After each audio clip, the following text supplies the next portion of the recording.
for another lesson. I'll be right down. Hello, it's me, Thurston Owl the Third.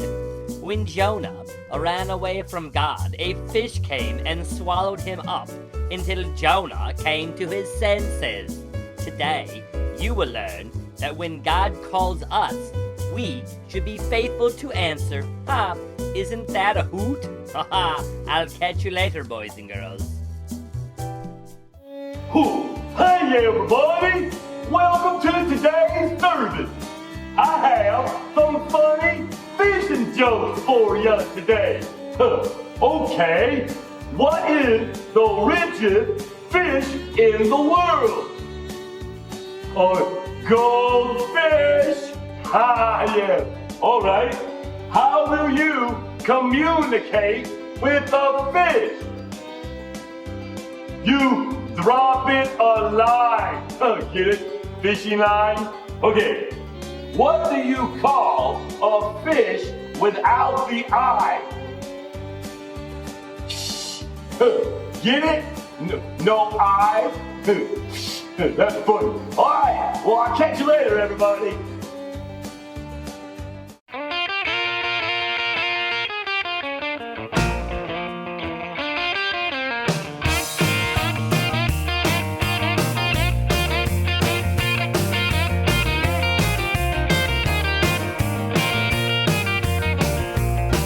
Deep down there in the belly of a big old fish, there sat a man who tried to run and do as he wished.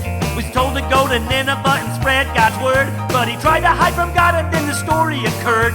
Take heed, all my students, and listen well to the greatest fishing story you could ever tell. Go, go! Just go, Jonah, go, go! Go, Jonah, go, go! Just go, Jonah, go, go! Just go, Jonah, go, go! Jonah, just go. Now the people there in Nineveh were wicked mean. God sent Jonah there to prophesy the unseen. Said God destroyed the city in 40 days, but Jonah hopped a ship for the opposite way. So God sent a storm, he was thrown into the sea. Silly old Jonah learned, from God you can't flee. Go, just go, Jonah, go, go. Go, Jonah, go, go. Go, Jonah, go, go. Go, Jonah, go, go. Jonah, just go.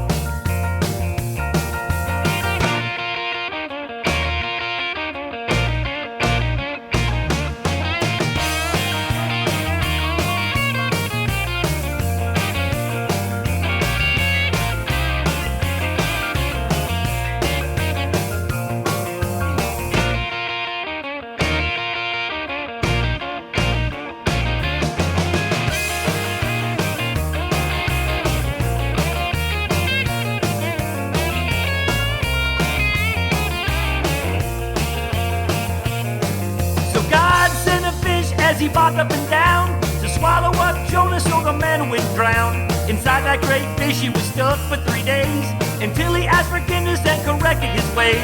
Then the fish spit him out right there on dry land, and he went on to Nineveh just like I command. Go, go, just go, Jonah, go, go.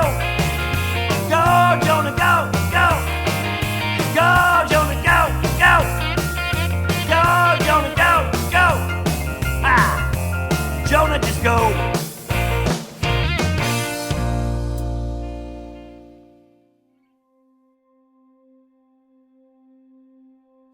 Hi, my name's Annette. Last week, my husband Nathan told you that we just moved here from Missouri, and he talked about camping. I'm going to talk about hiking today, which is something I love to do, but I don't mean just the easy on the trail kind of hiking. I mean, how many of you have gone off the trail hiking, where you're climbing over fallen trees and up steep cliffs? That kind of hiking can be a really fun adventure. You have more opportunities to see something amazing when you go off the path. But you also have a better chance of getting lost, right? Well, I remember the first time that I went off the trail hiking. I was in the woods for 9 days with this group of people. We had no electronics or maps or anything to get us where we needed to go. So how were we going to do it? Well, our leaders on the very first day taught us something that every wise hiker knows how to do. They taught us how to use one of these, a compass. A compass is magnetized and it always shows you where north is. Knowing where north can be really good just for knowing where you are, but also telling you where you need to go. So when it was my turn to lead the group, which is a little scary, I would check my compass all the time to see if we were going in the right direction or if I had gone a little bit off track. Even if it was rainy or dark or just hard to see, the compass would always tell me the right way to go. In the same way, God has a path planned for your life. And just like a compass points where north is, He will always tell you the way to go. Now, it's up to you to choose this way.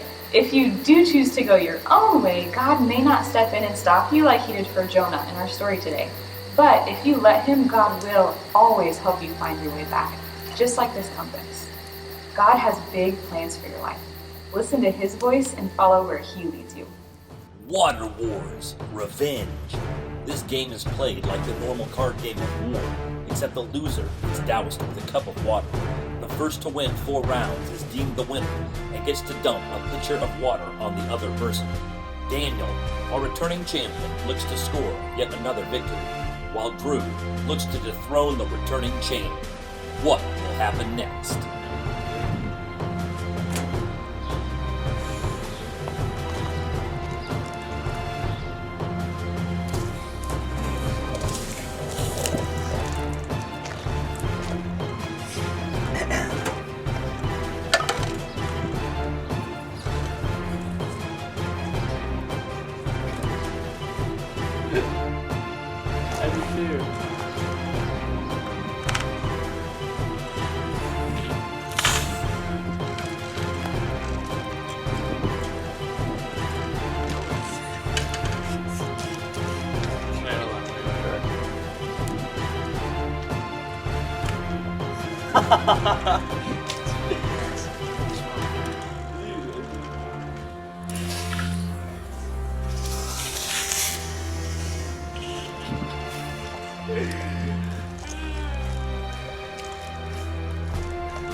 Two, one, go.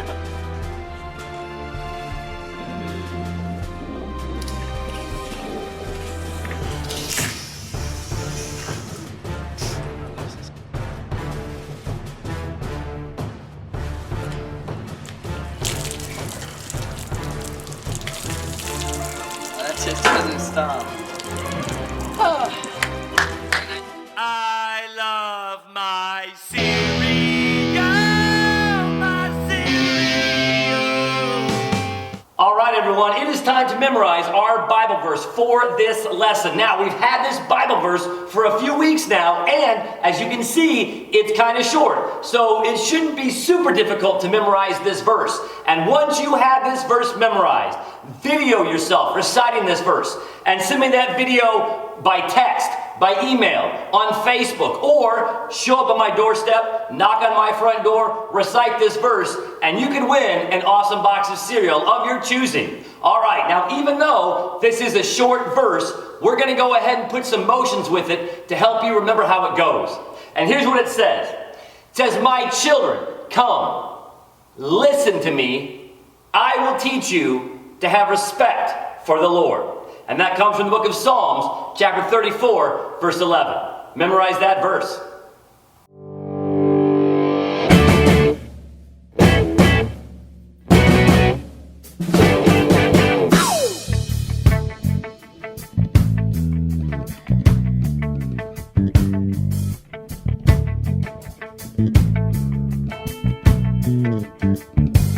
On the road of life, there are 2 ways to go. You can choose abundant life, or say, whatever dude, we'll see how it goes. Now I don't know about you, I just know about me. And I know what to do if I wanna be free. I'm following Jesus, Jesus, I'm following Jesus, Jesus. Down the road we go, it's really rather odd. We can play it safe and slow, or fly through life with God. I don't know about you, and everyone's going that way. I just wanna be free, so I'm gonna walk by faith. I'm following Jesus, Jesus. I'm following Jesus, Jesus. I'm following Jesus, Jesus. I'm following Jesus, Jesus. Lord, you made me unique, and I don't want to do what everybody else is doing. I want your word, your joy, your plan for me. I'm following Jesus, Jesus, Jesus, Jesus. I'm following Jesus, Jesus. I'm following Jesus, Jesus. I'm following Jesus, Jesus. I'm following Jesus, Jesus. I'm following Jesus, Jesus.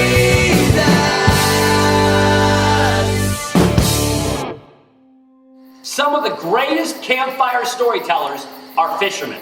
Ask a fisherman about the biggest fish that he's ever caught, and he'll tell you about a whopper that was so big it almost sank his boat. Ask him about the one fish that got away, and that fish story will probably get even bigger. See, fishermen around the world are known for their wild tales, and they've given us stories about sea creatures and sea serpents and lake monsters and giant whales. And they've had brushes with death or near-death experiences because of a giant fish they tried to reel in. Now sure, there probably is some truth to these tales, but it's also true that fishermen love to exaggerate. I can only imagine the way that people must have reacted and responded to today's story when Jonah came home from his adventures. See, Jonah was a prophet of God, one of the chosen people who brought messages from God to the world. And one day, God called Jonah and asked him to deliver a message to the people of Nineveh. Now, Jonah knew Nineveh was a wicked city full of bad people. And even more, the people of Nineveh had caused endless trouble for Jonah and his people. So what did Jonah do? Well, he ran to the docks, he got on a boat, and he headed the opposite direction. And Jonah wasn't the first person or the last to run away from God. But what happened next was so unbelievable, so unforgettable, so crazy, that it makes fishermen probably jealous to think, well, that could have been my story. Check out this story from Jonah, chapter 1 and 2. The word of the Lord came to Jonah. Go to the great city of Nineveh and preach against it because of its wickedness that's come before me. But Jonah ran away from the Lord and headed for Tarshish. He went down to Joppa where he found a ship bound for that port. After paying the fare, he went aboard and sailed for Tarshish to flee from the Lord. Then the Lord sent a great wind on the sea, and such a violent storm arose that the ship threatened to break up. All the sailors were afraid, and each cried out to his own God, and they threw the cargo into the sea to lighten the ship. But Jonah had gone below deck, where he lay down and fell into a deep sleep. The captain went down to him and said, "How can you sleep? Get up and call on your God. Maybe he will take notice of us, and we will not perish." Then the sailors said to each other, "Come, let us cast lots and find who is responsible for this calamity." They cast lots, and the lot fell on Jonah. So they asked him, "Tell us, who is responsible for making all this trouble for us? What do you do? Where do you come from? What is your country? From what people are you?" He answered, "I am a Hebrew, and I worship the Lord, the God of heaven who made sea and land." This terrified them, and they asked, "What have you done?" They knew he was running away from the Lord because he'd already told them so. The sea was getting rougher and rougher, so they asked him, "What should we do to you so that the sea will calm down?" "Pick me up and throw me in the sea," he replied, "and it will become calm. I know that it is my fault that this great storm has come upon you." Instead, the men did their best to row back to land, but they could not, for the sea grew even wilder than before. Then they cried to the Lord, "O Lord, please do not let us die for taking this man's life. Do not hold us accountable for killing an innocent man. For you, O Lord, have done as you pleased." Then they took Jonah and threw him overboard, and the raging sea grew calm. At this the men greatly feared the Lord, and they offered a sacrifice to the Lord and made vows to him. But the Lord provided a great fish to swallow Jonah, and Jonah was inside the fish 3 days and 3 nights. From inside the fish, Jonah prayed to the Lord his God and said, "In my distress I called to the Lord, and he answered me. From the depths of the grave I called for help, and he listened to my cry. You have hurled me into the deep, into the very heart of the seas, and the currents swirled about me. All your waves and breakers swept over me. I said, I have been banished from your sight, yet I will look again toward your holy temple. The engulfing waters threatened me, and the deep surrounded me. Seaweed was wrapped around my head. To the roots of the mountains I sank down, and the earth beneath barred me in forever. But you brought me up from the pit, O Lord my God. When my life was ebbing away, I remembered you, Lord, and my prayer rose to you, to your holy temple. Those who cling to worthless idols forfeit the grace that could be theirs. But I, with this song of thanksgiving, will sacrifice to you. What I have vowed I will make good. Salvation comes from the Lord. And the Lord commanded the fish, and it vomited Jonah onto dry land. Then the word of the Lord came to Jonah a second time. Go to the great city of Nineveh and proclaim to it the message I give you. God had a plan. Jonah didn't like God's plan. God chose Jonah to follow that plan, but Jonah wasn't having anything to do with it. And Jonah didn't just stay home. He actually tried to run away from God's plan. He thought he could outrun God. But God was there the whole way. And even as Jonah ran away from God, God had his eye on him. So God sent a terrible storm to stop Jonah's escape. And then he sent a giant fish to save him from drowning in the sea. Now, 3 days may not seem like a big deal. But imagine being under the sea inside of a giant, stinking fish mouth for 3 days. So Jonah had a lot of time to think while sitting inside that fish. And he realized he made a mistake. And he asked God to set him on the right course. Jonah wrote his story down, not only to share his wild adventure, but also to offer a little wisdom. The message of the story is simple. Don't run from God. God has a plan for you, and it's better than any plan you'll ever make on your own. Follow God's direction. Follow, don't question. And God will lead you on a great adventure. Now, I suppose Jonah's story wouldn't have been adventurous if he just listened. But it's far less likely he would have taken the time to write the story down for us. But as much as Jonah learned from the experience, I imagine he would gladly have gone back and just followed God's call in the first place. Jonah's story is a message from God. And God is saying, I have plans for all of you.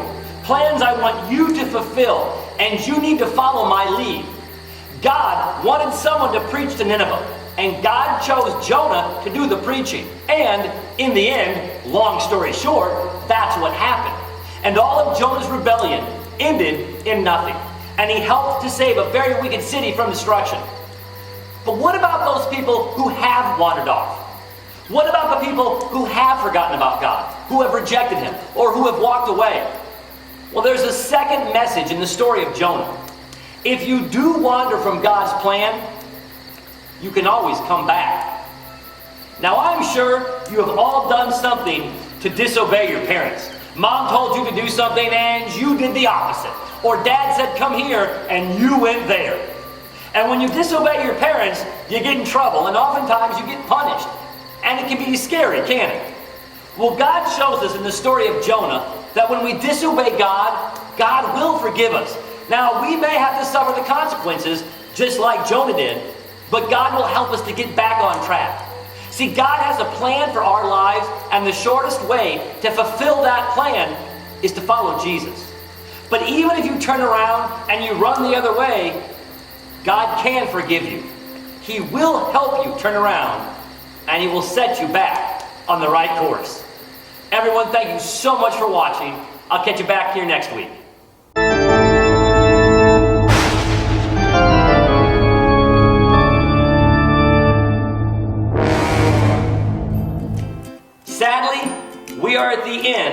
of today's service. And at the conclusion of each week, we're giving out a digital badge if you watch the service. And we want to see how many of these digital badges you can collect. Today's badge looks like this. Can you guess why we chose this one?